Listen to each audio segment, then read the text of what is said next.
Terima kasih atas waktu dan kesempatan yang diberikan kepada saya. Di sini saya sebagai moderator.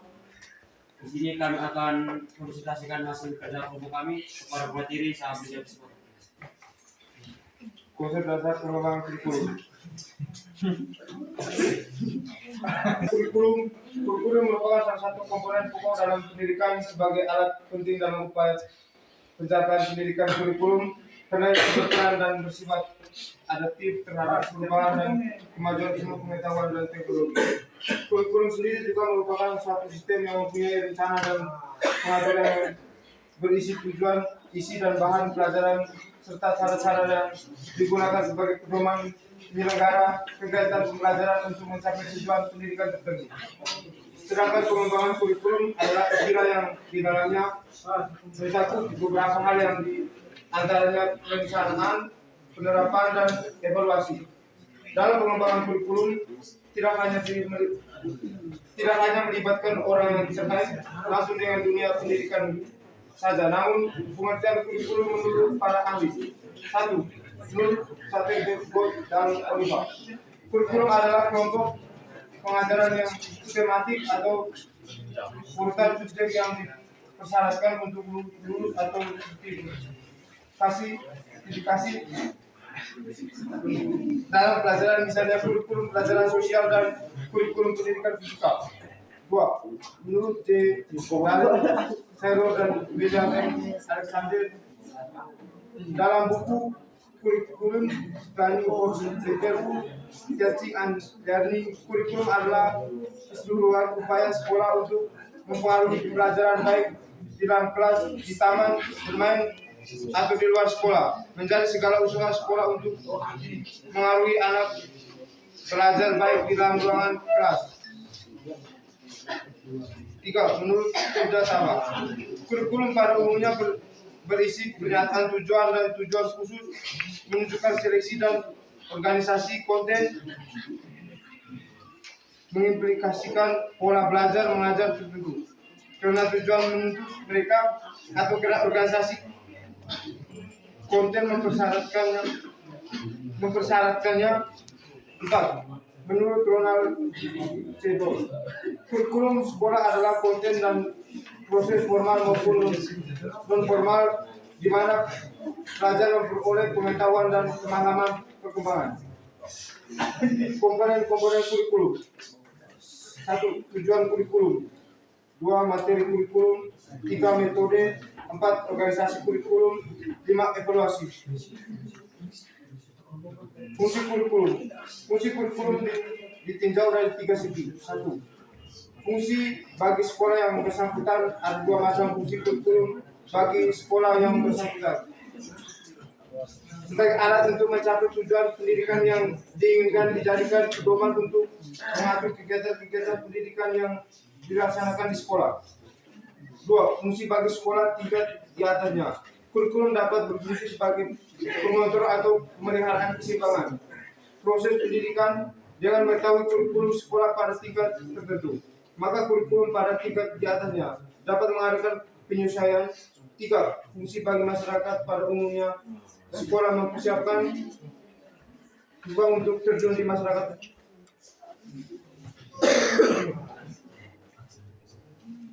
Kedudukan kurikulum dalam pendidikan. Tugas utama seorang guru adalah membimbing, mengajar, serta melatih peserta didik secara profesional sehingga dapat mengantarkan peserta didiknya kepada pencapaian tujuan pendidikan. Sehingga untuk melaksanakan tugas tersebut, guru berpedoman pada suatu alat yang disebut kurikulum. Kurikulum merupakan syarat mutlak bagi pendidikan di sekolah. Hal itu berarti bahwa kurikulum merupakan bagian yang tak terpisahkan dari pendidikan atau pembelajaran. Sekian, terima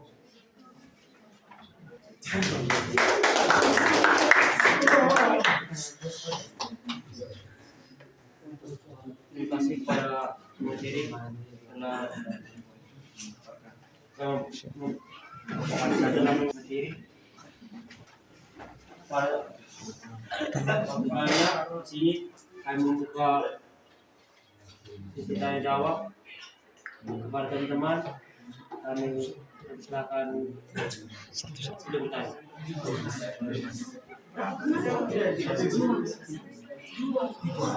Di sini saya cuma ini buka dua pertanyaan.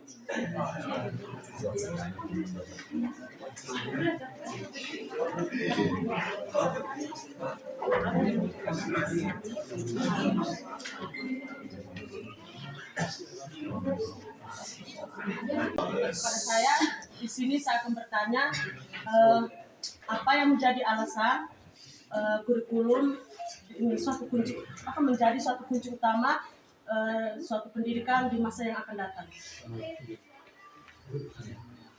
Apa yang menjadi alasan? Apa yang menjadi alasan? Itu menjadi No. Ini jawaban ini.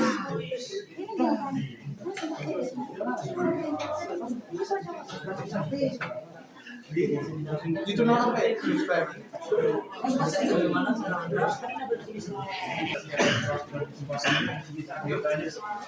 bagaimana dampak bagi pergantian kurikulum untuk pelajar, dampak yang didapatkan pelajar jika periode ketiga kurikulum, apa dampaknya bagi pelajar?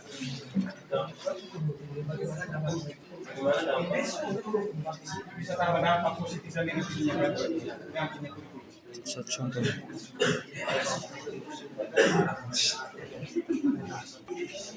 Baik, terima kasih kepada teman santri sudah memberikan pertanyaan kepada kami. Di sini kami akan menjawab pertanyaan kepada majelis sahabat saya di kesempatan.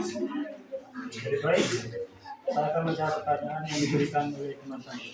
Apa yang menjadi alasan kurikulum itu menjadi alasan utama untuk masa yang akan datang? Kurikulum menjadi kunci utama dalam pendidikan masa yang akan datang karena beberapa alasan penting. Pertama, kurikulum membantu menentukan apa yang diajarkan kepada siswa dan bagaimana materi tersebut disampaikan. Yang kedua, kurikulum yang efektif dapat memfasilitasi pembelajaran yang lebih personal dan kreatif. Yang ketiga, kurikulum yang baik dapat mempersiapkan siswa untuk tantangan dan perubahan dunia kerja dan masyarakat. Yang keempat, kurikulum yang efektif dapat mempromosikan nilai-nilai dan sikap positif seperti toleransi, empati, dan tanggung jawab sosial.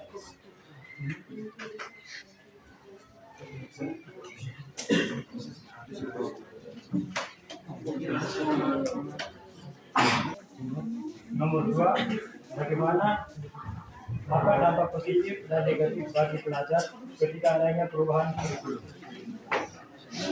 Dampak positif dan negatif bagi para pelajar ketika ada perubahan kurikulum dapat bervariasi tergantung pada bagaimana perubahan tersebut diimplementasikan dan bagaimana pelajar meresponnya. Berikut adalah beberapa dampak yang sering terjadi. Dampak positif: 1. Peningkatan kualitas pendidikan. Perubahan kurikulum dapat membantu meningkatkan kualitas pendidikan dengan menggabungkan metode dan teknologi terbaru yang lebih efektif dalam pembelajaran. Yang kedua, adaptasi dengan perubahan masyarakat. Kurikulum yang diperbarui dapat mempersiapkan siswa untuk menghadapi perubahan di masyarakat dan dunia kerja. Dampak negatif: ketidaknyamanan dan resistensi. Perubahan kurikulum dapat menyebabkan ketidaknyamanan dan resistensi di kalangan siswa dan guru, terutama jika perubahan tersebut dianggap terlalu drastis atau tidak mengoptimalkan kebutuhan mereka. Kedua, kesulitan penyesuaian. Beberapa siswa mungkin kesulitan untuk beradaptasi dengan perubahan kurikulum, terutama jika mereka sudah terbiasa dengan metode pembelajaran tersebut. Yang keempat, beban kerja yang berlebihan. Perubahan kurikulum yang tidak diimbangi dengan dukungan yang memadai dari guru dan sumber daya pendidikan dapat menyebabkan beban kerja yang berlebihan terhadap siswa. Sekian dan terima kasih.